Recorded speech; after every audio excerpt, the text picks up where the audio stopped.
వందే మాత్రం. నేను మీ journalist Navata. Welcome to R political. పశ్చిమ బెంగాల్లో ప్రభుత్వం మారితే బంగ్లాదేశ్ లో సెగలు మొదలయ్యాయి.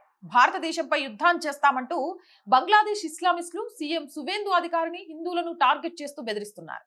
మమతమ్మ పాలన కోసం వారు ఇంతలా తాపన పడుతున్నారంటే గతంలో ఏం జరిగిందో ఇట్టే అర్థం చేసుకోవచ్చు. ఇక విషయంలోకి వస్తే బంగ్లాదేశ్ కు చెందిన ఇస్లామీ ఆందోళన్ అనే అతివాద సంస్థ ఇప్పుడు బెంగాల్లోని బీజేపీ ప్రభుత్వానికి వ్యతిరేకంగా రోడ్లపైకి వచ్చింది. వారు ఏకంగా భారత్ పై యుద్ధం చేస్తామంటూ హెచ్చరిస్తున్నారు. ముఖ్యంగా మమతా బెనర్జీని, టీఎంసీ పార్టీని తిరిగి బెంగాల్ అధికారంలోకి తీసుకురావాలని కోరుకుంటున్నారు. భారతదేశంలో ఎన్నికల ఫలితాలు వస్తే బంగ్లాదేశ్ లో నిరసనలు జరగడం ఏంటో మరి.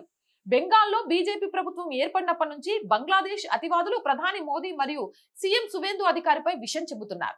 బెంగాల్ పై దండయాత్ర చేస్తామని, సీఎం ని చంపుతామని, అక్కడ ఉన్న మన హిందూ సోదరీమణులను హింసిస్తామని బెదిరిస్తున్నారు. మమత పాలనను మళ్లీ తీసుకురావాలని, భారత్ పై దాడులు చేస్తూనే ఉంటామని హెచ్చరిస్తున్నారు. ఇక్కడ అసలు ప్రశ్న ఏంటంటే, మమతా బెనర్జీ బంగ్లాదేశ్ కోసం ఏం చేశారు? ఆమె పశ్చిమ బెంగాల్ కు ముఖ్యమంత్రి లేక బంగ్లాదేశ్ కు అనేది అర్థం కాని విషయం. మీరేమంటారు? మీ అభిప్రాయం ఏంటి? కామెంట్ చేయండి. జై హింద్, జై Bharat.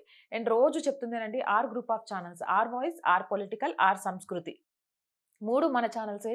So please subscribe our channels. Content బాగుంది అనిపిస్తే లైక్ చేయండి, షేర్ చేయండి. ఆర్థికంగా ఆర్ వాయిస్ ని ముందుండి నడిపిస్తుంది మీరే, అలానే నడిపించాలని కోరుకుంటున్నాం.